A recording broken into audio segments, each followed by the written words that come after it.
BDSGK. Be professional.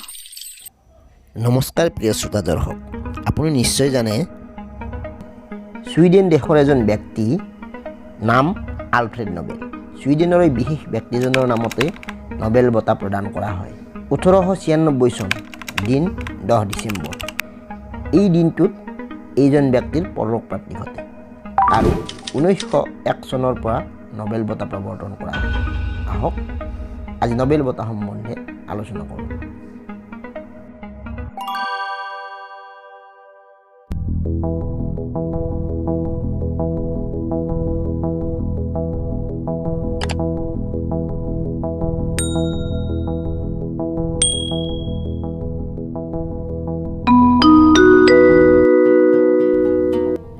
Nobel বঁটা পৃথিৱীৰ সকলো বঁটাৰ ভিতৰত শ্ৰেষ্ঠ বুলি গণ্য কৰা হয় জানি আচৰিত হ'ব যে এই বঁটাৰ লগত 1.2 নিযুত মাৰ্কিন ডলাৰ ধন দিয়া হয় ভাৰতীয় মুদ্ৰাৰ হিচাপ কৰিলে প্ৰায় 9.60 লাখ মান অৰ্থাৎ প্ৰায় 10 কোটিয়ে ধৰক আৰু আজিকালি মুঠ 6টা বিষয়ত নোবেল বঁটা দিয়া হয় কিন্তু আৰম্ভণিতে অৰ্থাৎ 1901 চনত 5টা বিষয়তহে নোবেল বঁটা দিয়া হৈছিল 1901 চনত যেতিয়া পোনপ্ৰথমবাৰৰ বাবে নোবেল দিয়া হৈছিল তেতিয়া পদাৰ্থ বিজ্ঞান ৰসায়ন বিজ্ঞান চিকিৎসা বিজ্ঞান সাহিত্য আৰু শান্তিৰ নোবেলহে দিয়া হৈছিল আনকি আলফ্ৰেড নোবেলে তেওঁৰ মৃত্যুৰ আগেয়ে অৰ্থাৎ 1895 চনত যিখন উইল কৰিছিল তাতো এই 5টা বিষয়ৰহে উল্লেখ আছে কিন্তু 1968 চনত ৰিক্স বেংক যিটো ছুইডেন দেশৰ চেণ্ট্ৰেল বেংক হয় যাৰ 300 বছৰীয়া স্মৃতি ৰক্ষাৰ বাবে নোবেল প্ৰাইজ ইন ইকনমিক্স আৰম্ভ কৰা হয় হু ৱাজ আলফ্ৰেড নোবেল এতিয়া আহক আলফ্ৰেড নোবেলনো কোন আছিল 1833 চনত ছুইডেনৰ ৰাজধানী ষ্টকহোমত আলফ্ৰেড নোবেলৰ জন্ম হয় তেখেতৰ দেউতাক আছিল ইমানুৱেল নোবেল আৰু মাক এণ্ড্ৰিয়েট নোবেল আলফ্ৰেড নোবেল আছিল এজন উদ্যমী ব্যক্তি এজন প্ৰখ্যাত অভিযন্তা আৰু আৱিষ্কাৰক 1860 চনত তেওঁ ডাইনামাইটৰ আৱিষ্কাৰ কৰে মৃত্যুৰ পূৰ্বে 1895 চনত তেওঁৰ স্থাৱৰ আৰু অস্থাৱৰ সকলো সম্পত্তি নোবেল ফাউণ্ডেশ্যনৰ নামত উইল কৰে আৰু নোবেল পুৰস্কাৰ প্ৰদানৰ পোষকতা কৰে 1896 চনৰ 10 ডিচেম্বৰত আলফ্ৰেড নোবেলৰ মৃত্যু হয় আৰু তেখেতৰ সন্মানাৰ্থে 1901 চনৰ পৰা প্ৰতি বছৰে 10 ডিচেম্বৰৰ দিনা নোবেল বঁটা দি অহা হৈছে প্ৰিয় শ্ৰোতা দৰ্শক নোবেল বঁটা ছুইডেনৰ ৰাজধানী ষ্টকহোমত প্ৰদান কৰা হয় হু চিলেক্টছ নোবেল লৰিটছ অৰ্থাৎ নোবেল বঁটা বিজয়ীসকলক কোনে বাছনি কৰে আলফ্ৰেড নোবেলে তেখেতৰ উইলত নোবেল বঁটা প্ৰদানৰ কৰ্তৃত্ব বিভিন্ন সংস্থাৰ হাতত দি থৈ গৈছে তেখেতৰ মতে ৰয়েল ছুইডিছ একাডেমি অফ ছায়েন্সে পদাৰ্থ বিজ্ঞান আৰু ৰসায়ন বিজ্ঞানৰ নোবেল প্ৰদান কৰিব কেৰলিনস্কা ইনষ্টিটিউটে ফিজিঅ'লজি বা মেডিচিনৰ নোবেল প্ৰদান কৰিব ছুইডিছ একাডেমিয়ে সাহিত্যৰ নোবেল বঁটা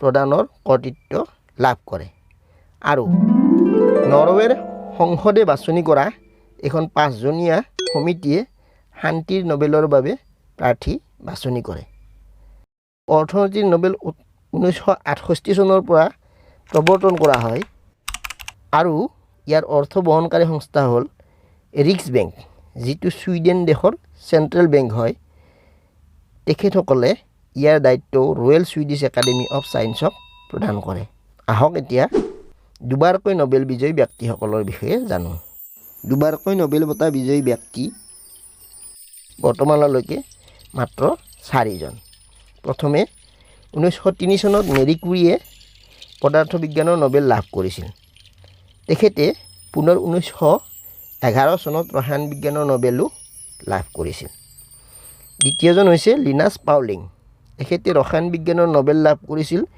1954 চনত আৰু পিছত 1962 চনত তেখেতে পুনৰ শান্তিৰ নোবেল বঁটা লাভ কৰে। তৃতীয়জন হৈছে জন বাৰ্ডিন।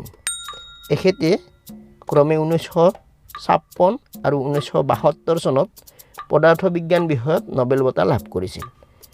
আৰু চতুৰ্থ তথা শেষৰজন হৈছে ফ্ৰেডেৰিক চানগাৰ। ক্ৰমে 1958 আৰু 1980 চনত তেখেতে ৰসায়ন বিজ্ঞানৰ নোবেল লাভ কৰিছিল। আহক এতিয়া নোবেল বঁটা 2022ৰ বিষয়ে আলোচনা কৰোঁ। এই বৰ্ষত মুঠ 12জন ব্যক্তিয়ে নোবেল বঁটা লাভ কৰিছে। পদাৰ্থ বিজ্ঞানৰ নোবেল লাভ কৰিছে 3জন ব্যক্তিক্ৰমে Alain Aspect France, John F Clauser USA আৰু এণ্টন জেইলিংগাৰ তেখেত অষ্ট্ৰিয়াৰ নাগৰিক।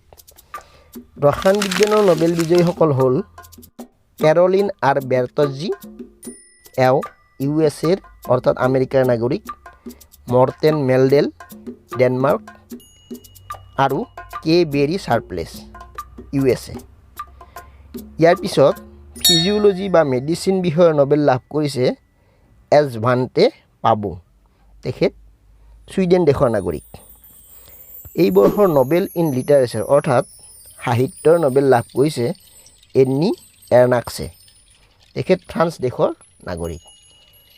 শান্তিৰ নোবেল এই বছৰত লাভ কৰা ব্যক্তিগৰাকী হ'ল এলেছ বিলিয়াটস্কি। তেখেতৰ জন্ম ৰাছিয়াত, কিন্তু বৰ্তমান তেখেত বেলাৰুছ দেশৰ নাগৰিক। আৰু শেষত অৰ্থনীতি বিজ্ঞানৰ নোবেল বঁটা দিয়া হৈছে ক্ৰমে বেন এছ বাৰ্নানকে, তেখেত USA নাগৰিক, ডগলাছ এন ডায়মণ্ড, তেখেতো USA নাগৰিক, আৰু ফিলিপ এইচ ডাইবিক USA। প্ৰিয় শ্ৰোতা দৰ্শক, বিদেশী নাগৰিকৰ নামৰ উচ্চাৰণ সঠিক নহ'বও পাৰে, গতিকে শ্লাইডত দিয়া মতে আপুনি নিজৰ হিচাপত পঢ়ি চাব পাৰিব আৰু সেইমতে উচ্চাৰণ কৰিব পাৰিব। শেষত সেইসকল বৰেণ্য ভাৰতীয়ৰ বিষয়ে জানো আহক, যিসকলে নোবেল বঁটা লাভ কৰি ভাৰতীয় হিচাপে আমাক গৌৰৱান্বিত কৰিছে।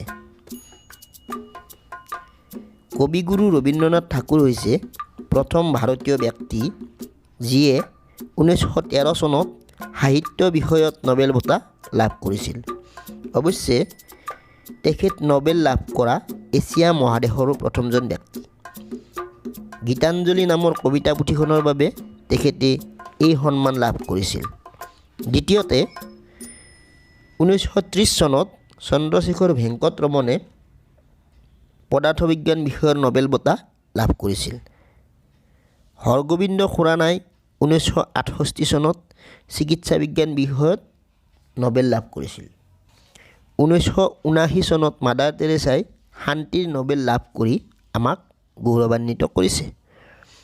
পিছত 1983 চনত এছ চন্দ্ৰশেখৰে পদাৰ্থ বিজ্ঞান বিষয়ত এই বঁটা লাভ কৰিছিল।